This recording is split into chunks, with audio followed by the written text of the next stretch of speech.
भारत में लोकसभा का चुनाव 2024 ईस्वी में होना है और तब भारत के लोग अपने प्रधानमंत्री को चुनेंगे।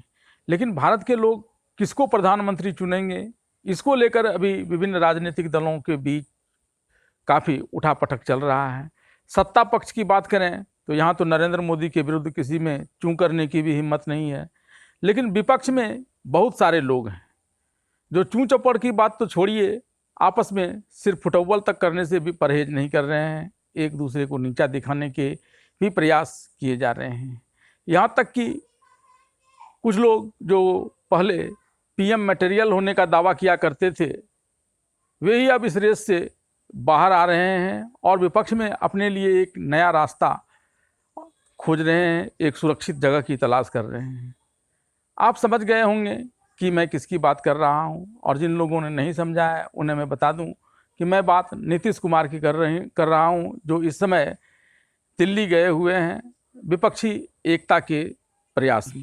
और विपक्षी एकता के बीच जो वहां उनकी बातचीत हुई है वह कितने दलों से हुई है, वो सिर्फ 3 ही दल वहां शामिल हैं, और ये वही दल हैं जिनके साथ अभी महागठबंधन की उनकी बिहार में सरकार चल रही है।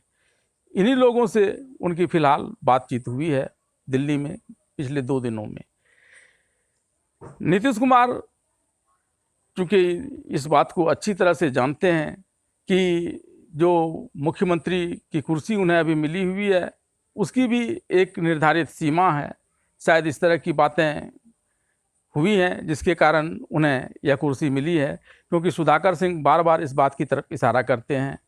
भले ही तेजस्वी ना करें, वैसे ही जैसे कि नीतीश कुमार इस बात को लेकर ना करते हैं कि वे प्रधानमंत्री के उम्मीदवार हैं, ठीक उसी तर्ज पर और एक वक्त आएगा जबकि उन्हें इस कुर्सी को छोड़ना पड़ेगा, तब वही विपक्ष में जो महत्वपूर्ण कुर्सी वे इस समय हथियार लेंगे वही इनके काम आएगा। और इसी प्रयास में वे जुटे हुए हैं।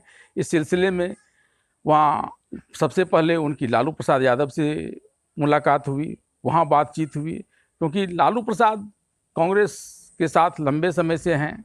नीतीश कुमार तो खैर आते रहे हैं, जाते रहे हैं, लेकिन लालू प्रसाद हमेशा साथ में रहे, इसलिए कांग्रेस के साथ तालमेल बिठाने में उनकी बड़ी भूमिका रही है। और शायद यही वजह है कि कांग्रेस में इस बार उन्हें कुछ भाव मिला है।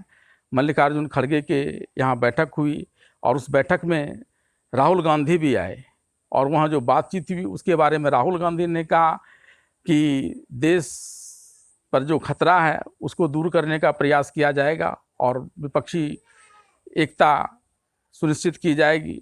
यानी यहाँ भी वो जो विदेश में जाकर लोकतंत्र पर खतरे वाली बात कर रहे थे वो बात यहाँ भी जारी है। हालांकि इसी पुरानी बातों को बार बार दोहरा देने के कारण कांग्रेस से लोगों का मोह भंग हो सकता है, और इसका एक उदाहरण इस समय जो देखा जा रहा है सुगबुगाहट महाराष्ट्र में हो रही है महाअघाड़ी गठबंधन में। वहाँ फिर सावरकर के मुद्दे पर एक बार आगे कुछ न कहने की बात होने के बाद वायनाड के रैली में जिस प्रकार से पोस्टर लगाए गए, सावरकर के विरुद्ध में माफ़ी मांगने वाली बात दोहराई गई, तो शरद पवार और उद्धव ठाकरे की फिर मुलाकात हुई है।